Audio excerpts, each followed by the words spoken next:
My dear readers, listeners, and of course, friends. Joseph Holt, a figure both enigmatic and emblematic of the Irish struggle for independence, presents a study in contrasts, a man of the soil turned insurgent leader, whose life story interweaves the raw struggle for national liberation with flashes of irrepressible wit.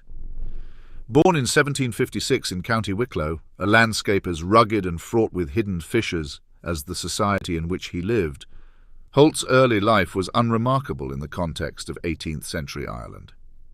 He was a Protestant, a farmer, and a family man, embodying the typical gentry of his time, entangled neither in the political machinations nor the brewing revolutionary sentiments initially. However, as the political climate intensified, with oppressive policies and economic hardships imposed by the British Crown, Holt found himself drawn into the burgeoning unrest.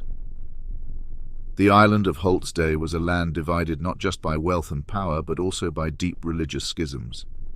The penal laws, severely restrictive against Catholics, had sown the seeds of discontent across diverse segments of Irish society, setting the stage for a united front composed of Catholics, Protestants, and dissenters. The 1798 rebellion, in which Holt emerged as a leader, was not just a reaction to external oppression, but also a hopeful vision of a united Ireland. The United Irishmen, the group at the forefront of the rebellion, were inspired by the revolutionary ideals of fraternity and equality emanating from America and France. Yet their vision was met with brutal suppression. The rebellion itself was a mosaic of tragic heroism and fierce clashes, etching names like Holt's into the annals of Irish history not merely as rebels, but as harbingers of a potential national awakening. One episode, PostRebellion, as he was being transported to the penal colony of Australia, deliciously encapsulates his audacious spirit. The incident occurred shortly after the ship had encountered a small sloop near the Brazil Islands, from which they procured various exotic items, including fruits, spices, and other sundries.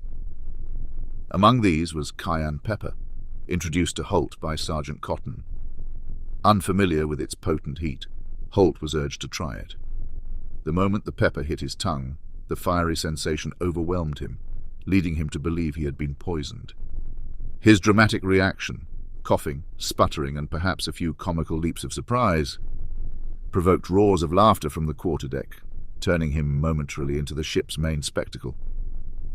But Holt, ever the strategist and not one to remain the butt of the joke for long, saw an opportunity to extend this amusing incident. As his discomfort subsided, he plotted a small revenge.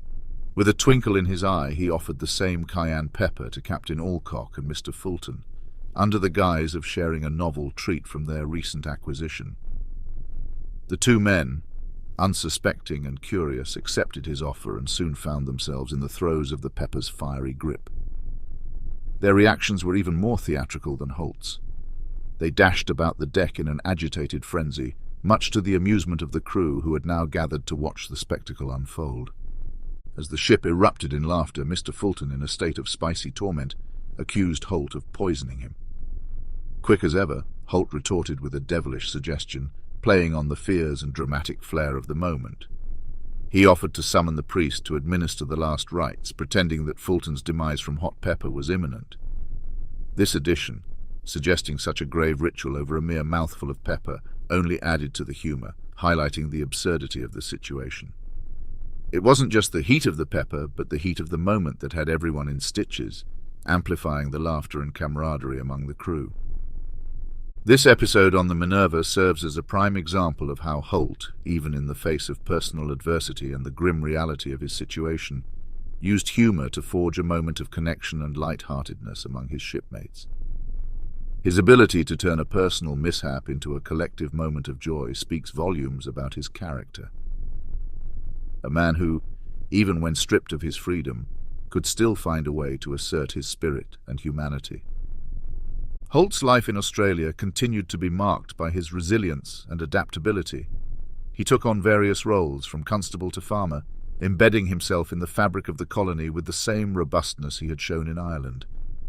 His later years, filled with personal loss and professional shifts, mirrored the tumultuous journey of his earlier life in Ireland, a place to which he eventually returned, and a life of enduring struggles interspersed with moments of impish levity.